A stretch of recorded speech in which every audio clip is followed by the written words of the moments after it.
From the United Nations, I'm Melissa Fleming. This is Awake at Night. We won't know who's real and who's not real. We can't keep up. All of us, in some way, shape, or form, will potentially suffer from the fact that we won't be able to trust anyone or trust anybody that we meet, because you're never sure if that person is truly who they say they are.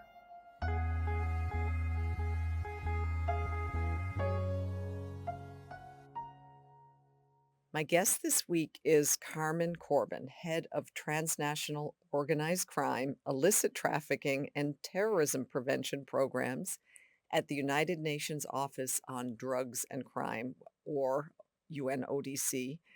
And Carmen is located in Nairobi and is responsible for East Africa. Welcome, Carmen. That is quite a title. Thank you. Yes, it's a lot of words. Yeah, if you were to summarize it in a couple, like in a kind of elevator pitch, what is it? We're the law enforcement people. We are the prosecutors, the judges, the police officers, and we are working to try to train other law enforcement officers, whether they're prosecutors, judges, or police officers, on how better to stop crime. And you spent much of your career working as a prosecutor yourself I in did. in the US, I think, but 4 or 5 years ago, you started working at the UN, now in Kenya. What made you decide to leave home and join UNODC? It was a long road. As a child, I dreamt about working at the UN. I really did. I saw the UN as a very interesting place where there was politics, but law, but humanitarian work. It was this interesting mix of people that, at least from my childhood view, wanted to do good. They wanted to help.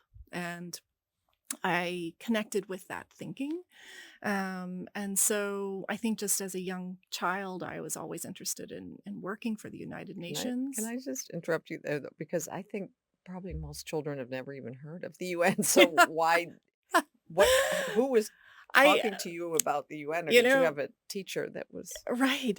global thinking? I wish I had something that was clearly a marked point, that I could say that that was there. I don't really know. I will say growing up as a child, growing up in the 80s, there were a lot of global problems that were very prominent and publicized, I would say. I remember as a kid seeing news coverage of famine in the Horn of Africa and war and lots of just terrible tragedies happening across the globe.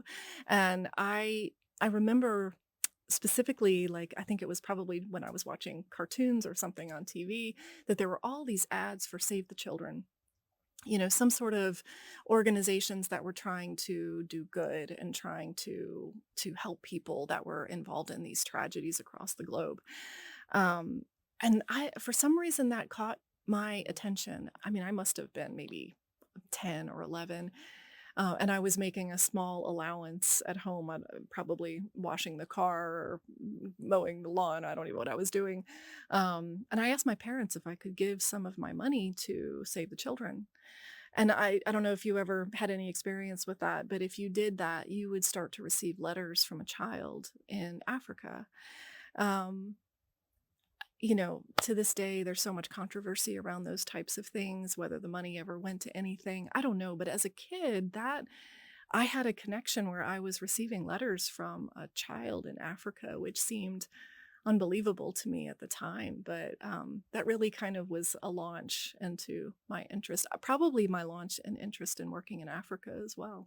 Hmm, that's it. That's incredible. Did your parents in any way influence you towards an international career at some? Not directly. I don't come from a family of diplomats or people that did international work at all. I was actually one of the first attorneys in our family when I went to law school. But that being said, my father, and he has always supported me no matter what. My parents got divorced when I was very young, and they both remarried, and both of them have been in supportive relationships that have also supported me. My mother, though, was unique because she came at a time when it was very unusual for women to go to college to study past high school. She was directed to go to secretarial school, and that's where she needed to go. But she was not willing to stick with that. And so she went and she got her degree. And then she went on to get her PhD, actually, in business administration and computer science, which is interesting because then ultimately I'm doing work in law related to cybercrime.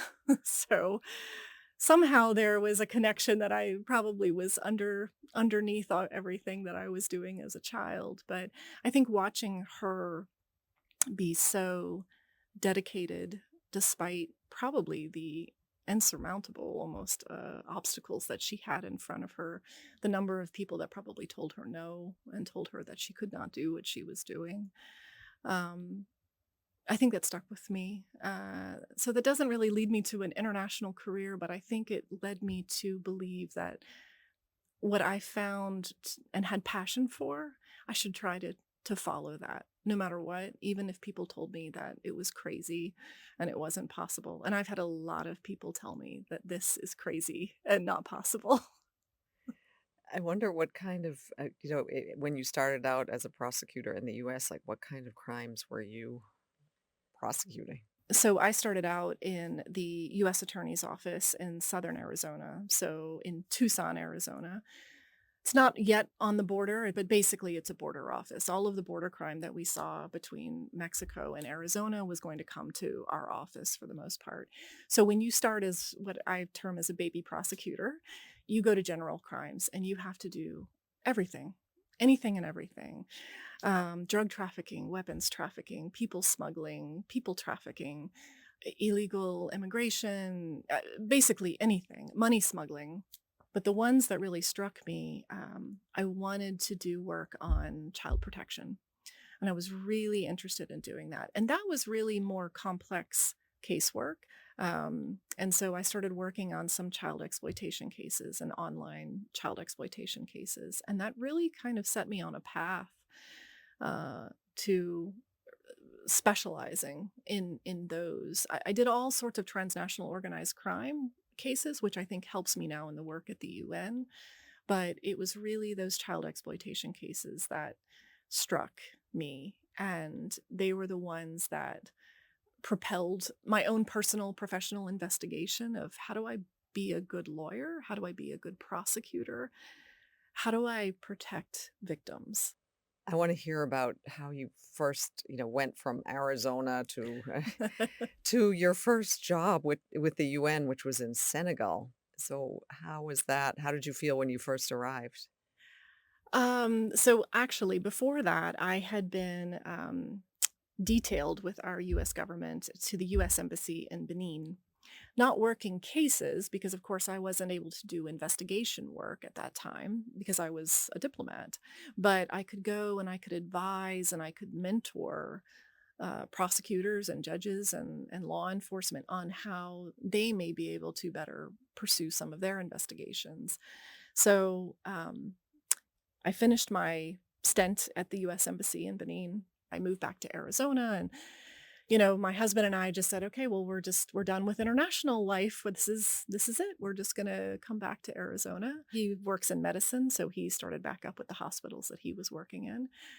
But before I had left Benin, there had been a posting that I had seen from UNODC for a project coordinator for the region of Africa for cybercrime. And it was supposed to be posted in Dakar. And so I applied for it, but then, as is the UN, it took months for me to hear anything. So we had moved back to Arizona, we were settled, and I got a call that they were interested in me doing an interview to see if I could go further in the application process for this position. So did that, and then got the message, I think, in about October that the position was offered to me. So I think at the time I told my husband, I said, I can't take it because we just moved back. We've just got the kids registered back in school. We bought a house, like, we need to stay here. And my husband, who is a constant support, he said, "This was your dream as a child. This was your dream. We have to go." Hmm. So we did. Wow. He sounds like a truly supportive Yeah, husband. he is.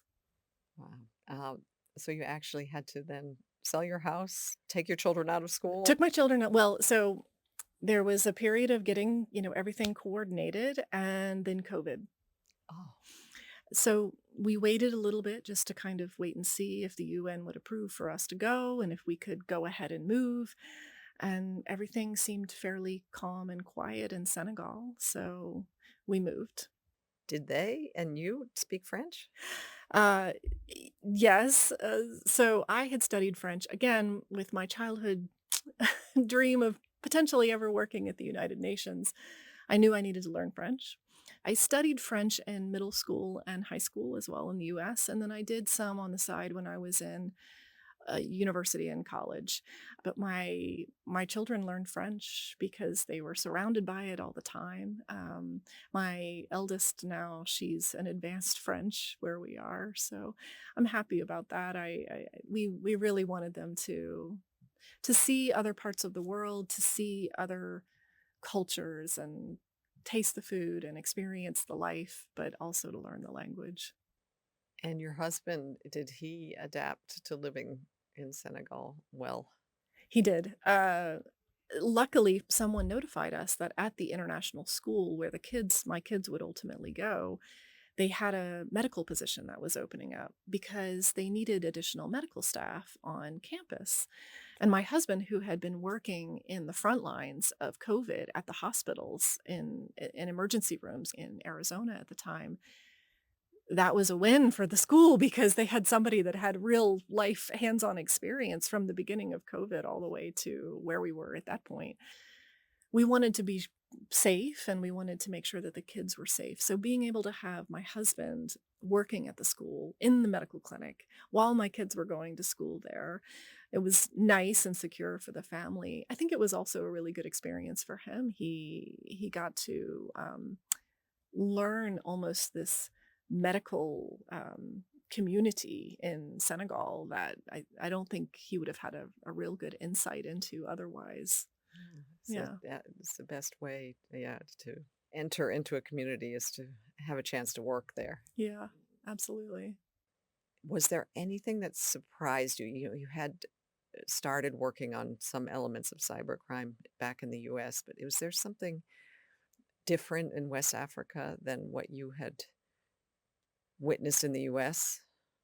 Ultimately, when I selected to take the offer to take the position in Senegal, my one goal, I mean, this was my personal goal, but I said that the only thing I want to do is I want to be able to see that law enforcement in Africa, in West Africa, are starting to consider looking for people that are victimizing children online in their own communities. These crimes are happening, but nobody was looking. This was not a prioritized casework. This wasn't prioritized investigations. Um, so I definitely had to step back and think, how do we make this a priority? Because I can come in and I can tell people it's terrible. Abuse of children is terrible. Molesting of children is terrible. And then videoing it and taking photographs and sharing it online is terrible. And everybody agrees with me, but that doesn't mean that they necessarily are going to do anything to stop that or spend money, have training, put resources into that. And it's still a work in progress. Are there laws in place? In many countries, yes. A lot has changed, honestly. I will say that a lot has changed, even in the past 5 years. It's definitely become something that is just more talked about. We've definitely seen more activity, more interest. People are asking for more training on cybercrime. How do you stop cybercrime? How do you protect children online? But it's a lot of work, and with the rapid advancement of technology and kids' access to technology, it's a race. It's a race all the time. A lot of people are hyper aware of the fraud that is being eh, conducted online. Everybody is trying to rob you in some way and deceive you online, but child exploitation. There's a lot of demand. I think there's a lot of wrong ideas about these types of crimes. One, that the children involved are 17, 18 years old. I had victims that were as young as infants. Infants. Infants. Infants. And that's hard. The brain doesn't allow you to think, and not that I want anybody to think about that. Well, you have to if it's happening. You do, and it's true. I mean, and So there's a some demand for the there is a sexual exploitation of infants. of infants. And I mean, originally it was sharing of hard copy photos. You know, people would mail order photos. But then the internet came in, and now you can trade these things very easily, and they can be videos now. So you can have a video of that. But then, even during my time as a prosecutor, I saw it go from being the trading of videos and pictures online to live streaming. So now people are paying to watch someone abuse their children. Right now, a project that we have in Eastern Africa is for the country of Madagascar, because Madagascar has been identified as one of the key places that many people outside are traveling to exploit and sexually abuse children. So people are actually taking specific travels to go there. This used to be in Southeast Asia, Cambodia, more prominent in the Philippines. But I think that law enforcement really locked down in a lot of those places, and so it just moves. And so there's a huge uptick in Madagascar right now. So we actually have a project where we're working to try to build capacities in law enforcement officers there, and prosecutors and judges, and build awareness of what does this look like? What do these crimes look like? We're talking about young children, not 17-year-olds, not 18-year-olds. But the live streaming has been something that has been found to be very common as well in Madagascar, where someone is paid to abuse a child online while somebody else watches it.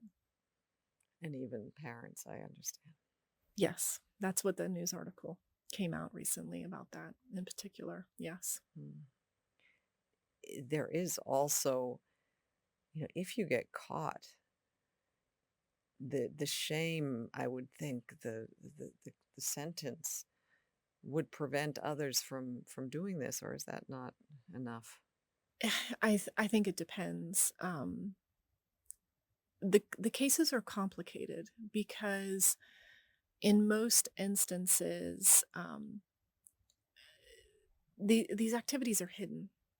So, I mean, what do they always say, that, you can be a dog on the internet and nobody knows, and there's always this joke that there's an actual dog, behind a computer screen, because the reality is you don't, sometimes when you're communicating with somebody online, you don't know who you're talking to. And that person can also do terrible things and hide it. But also in many ways, especially I think that what we're seeing now is that a lot of the trading and exchange of these types of images and this type of child exploitive videos is very much in the open internet. It's not even in the hidden internet. The sentences are, in some cases, they're still quite severe, and people can go to prison for a very long time. But there is so much that has to go in to make that investigation complete to that sentence, that I believe some law enforcement agencies and officers feel like it's too much, it's too complex, the judges don't understand the evidence. There's a lot of roadblocks, there's a lot of obstacles. So ultimately, the criminal sentence, the chance of going to prison, I think, is not a heavy deterrent yet. So how do you even start and what have you been doing in your role to strengthen the ability to combat this worst, probably it is the worst of all the cyber crimes out there? Yeah, I think it is. A lot of the work that we've done, again, has been multifaceted. So, awareness raising first for parents, for children, for community members, for teachers, what to be weary of online, what to not respond to. I mean, my children are so tired of hearing me tell them about all these different things that they shouldn't do online. Um, and they say, "Yeah, I know. I'm not supposed to talk to anybody online. I know, I know, I know." But a lot of kids don't know, and a lot of parents don't know.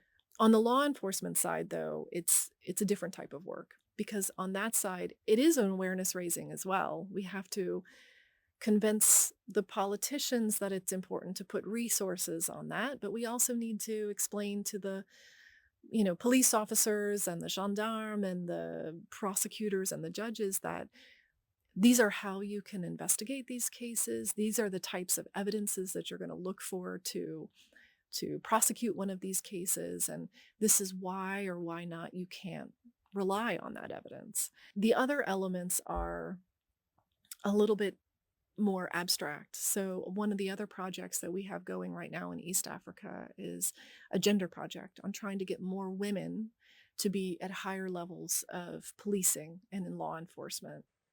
I mean, in many cases, I understand it is actually family members who are exploiting their children and putting these images online.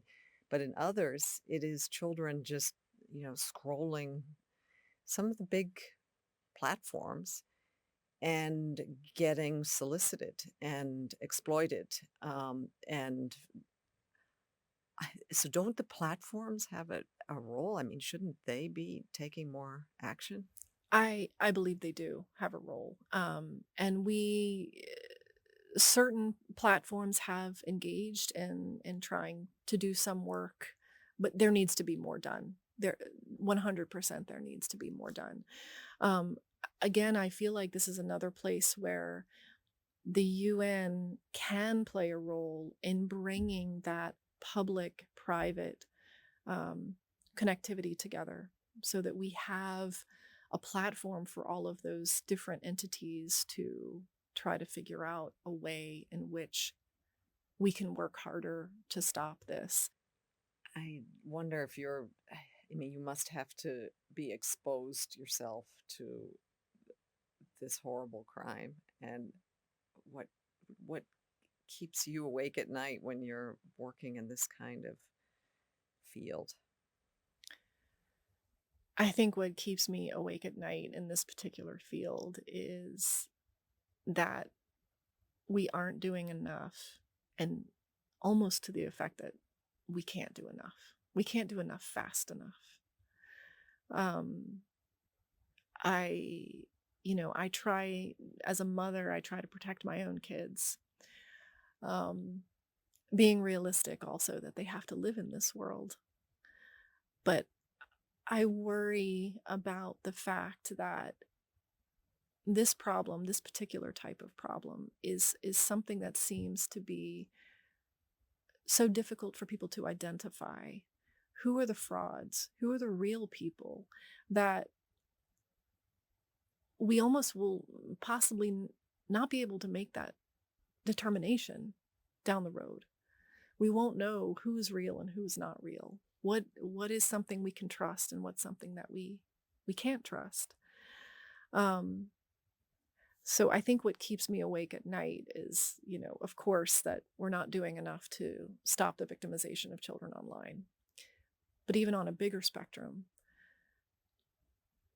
that we can't keep up and that all of us in some way, shape, or form will potentially suffer from the fact that we won't be able to trust anyone or trust anybody that we meet because you're never sure if that person is truly who they say they are. Or the technology is wonderful and it gives us, I mean, the technology, we use it on a daily basis because my family and I live in Nairobi, but my actual, my extended family lives in the United States, and we make phone calls and text messages and send photos to each other on a daily basis. So that technology is so critical for us to be connected to people.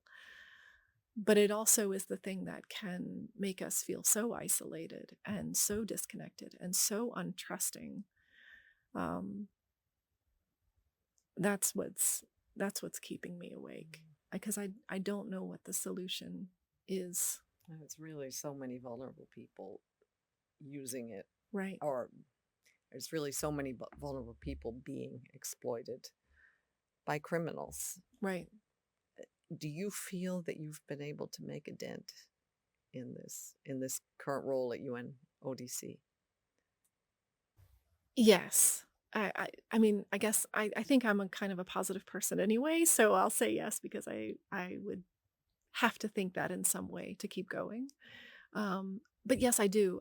Like I said before, just in 5 years, I've seen a dramatic change in the conversations I have with police officers, prosecutors, and judges in the different countries that I've worked in Africa, from basically not having really any experience or knowledge of working any type of child exploitation case to now it being something that some of their agencies have specialized units that are focused on that. We get requests for capacity building and work on this topic all of the time from all of these countries. So, yes, in the sense that there is progress and movement towards people wanting to do more to stop this type of crime. Um, I mean, I hope I've played some sort of small role in helping that come to be.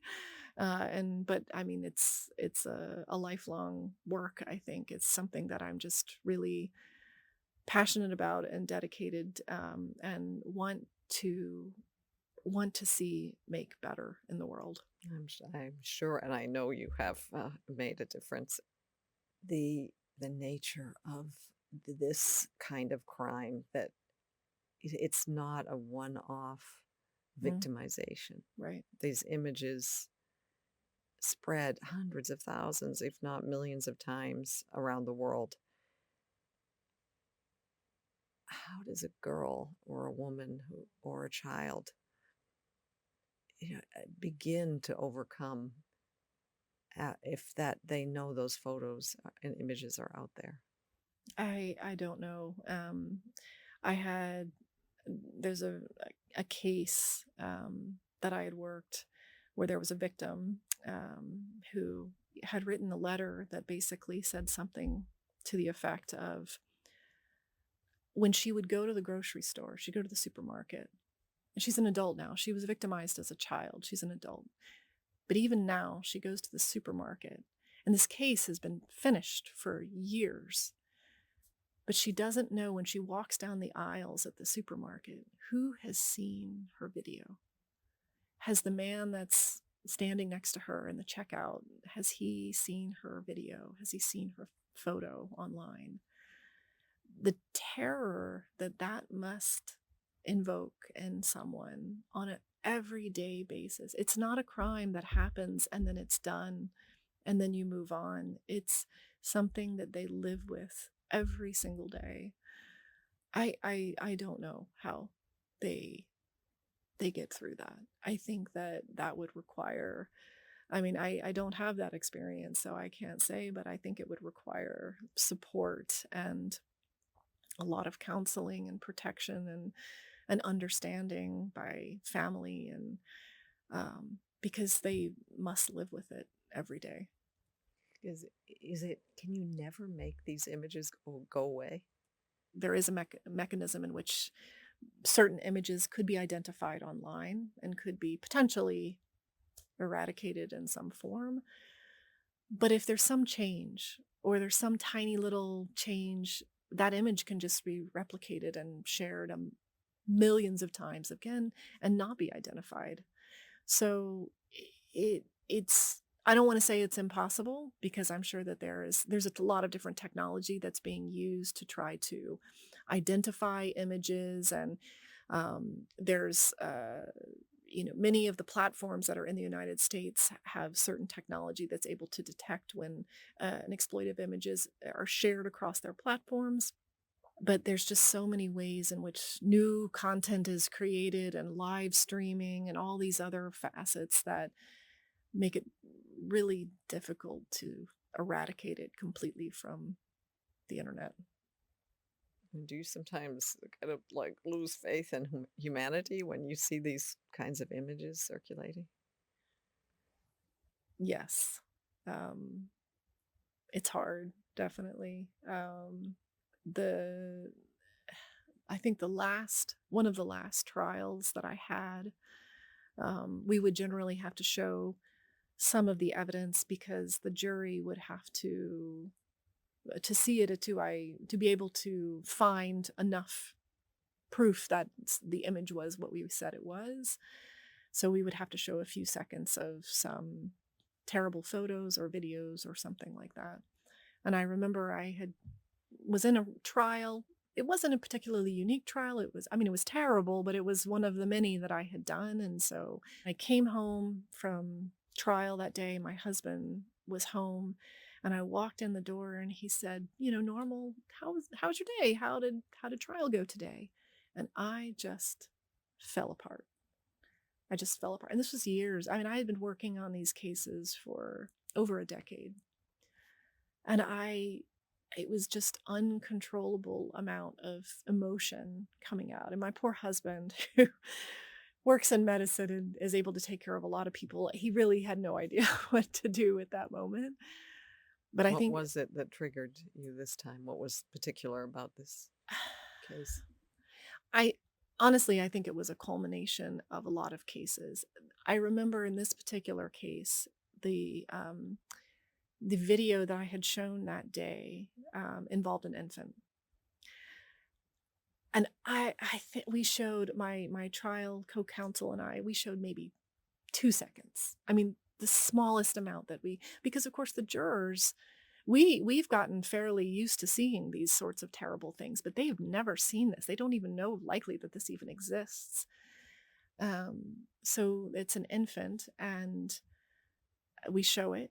And then I remember I asked them to stop the video and I turned to the jury and I have a juror that is just, I mean, she's crying uncontrollably. I mean, and it has been a moment that we've looked at this image, this video. And for some reason, I brought that home with me. And I think that was, a culminating moment where I'm realizing that this is such terrible, inhumane acts that somebody is getting joy out of this torture of this small child. And now I'm having to show it to other people and have them feel tortured by it.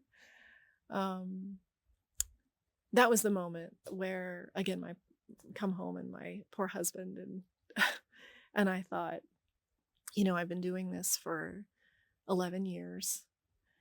It might be time for me to step away from the evidence. I don't want to step away from the topic. I don't want to step away from the work, but I need to step away from the evidence and maybe train other people to do those cases, to stop these terrible, crimes.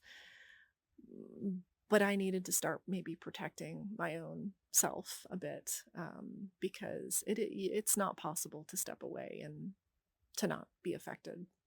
Hmm. I wonder if the fact that you have kids has influenced you in really.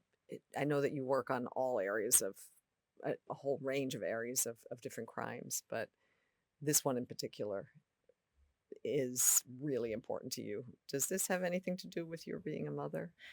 Definitely, although I was working on them before.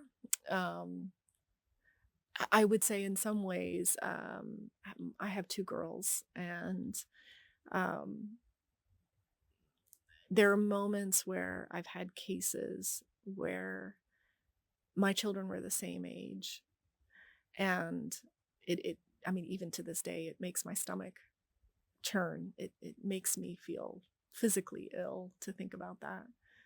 But I think in other ways, it also gives me that fire that I see them and I know they're going to live in this world. They need to, I want them. I mean, we live this lifestyle that they're getting to experience so many cultures and languages and food and music and all sorts of things. I want them to embrace life and live it to the fullest that they can and not be afraid. Um, so I'm trying to strike that balance, I think, of wanting to protect, but also wanting to help them and help, us all build a future that will be safe for them to be able to embrace the world to the extent that, they want to. You moved recently to the Kenya office, which I guess is responsible for East Africa. Correct. Has Yes. that expanded the nature of your work? It has. So I describe it as when I was working and leading the cybercrime work, I had a small portfolio, but a huge region because I covered basically all of Africa. But I only focused on cybercrime. Now in East Africa, I cover a very large portfolio. It's all transnational organized crime and counterterrorism work, which includes cyber, but it includes lots of other things. But it's a smaller region. Is it helpful to be living in such a beautiful city as Nairobi? Yes, although in some ways, you have the moments where you think how different your experience is and the rest of the people that are living in the region. Um, and the region struggles with a famine and war, and um, You have Sudan next door. Yeah. Sudan is next door. Climate change. It's difficult, and there's a lot of things to consider. Nairobi is beautiful. Kenya is beautiful. It is really a lovely experience to work on that UN compound because there are so many UN agencies that are housed there. So being able to, And it has monkeys. and it has monkeys, yes, monkeys that will come in and steal the lunch off your desk. Exactly. They actually look cute Yeah, until they start right. really meddling in your lunch. That's right. Mhm. That's right. Yeah. So how do I cope? It's just, it's one foot in front of the other in a way. It's like all of the casework that I used to do as well. Is that you focus on the problem and you focus on the steps that you can take to try to help. What advice would you give to young women considering going into professions like yours or into the UN? Um, do it if you're passionate about it. You do it.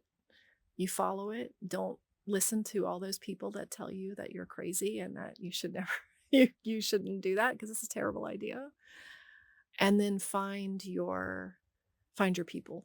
I mean, they could be men or women. I had male supervisors in the prosecutor's office that um, I remember I had one in particular who told me, I was always afraid that I was going to do something wrong, that I was going to make a misstep. And he said, there is nothing that you could do that we can't fix. And having that type of mentality, that type of support made me courageous and made me make decisions and choices that maybe I wouldn't have otherwise if I was always afraid. So I would say to young women and young girls that are going in, I mean, really any profession that is male dominated, is that find your people, whoever they are, that support you, that are there to make sure that you can be courageous and that you can push the envelope a little bit and do things that might seem super hard and almost impossible. Um, because then you might find it's not impossible and you might find a new way for others to come. Thanks, Carmen, for joining me. Thank you so much for having me. Thank you for listening to Awake at Night. We'll be back soon with more incredible and inspiring stories from people working against huge challenges to make this world a better and safer place. To find out more about the series and the extraordinary people featured, do visit un.org/awake-at-night. Subscribe wherever you get your podcasts, and please take the time to review us. It helps more people find the show. Thanks to my editor, Bethany Bell, to Adam Paler, and to my colleagues at the UN, Caterina Ketidi, Roberta Politi, Carlos Macias, Abby Verdelian, Laura Rodriguez de Castro, Angelica Devis, Tulin Batiki, and Becerra Kostova. The original music for this podcast was written and performed by Nadine Shaw and produced by Ben Hillier.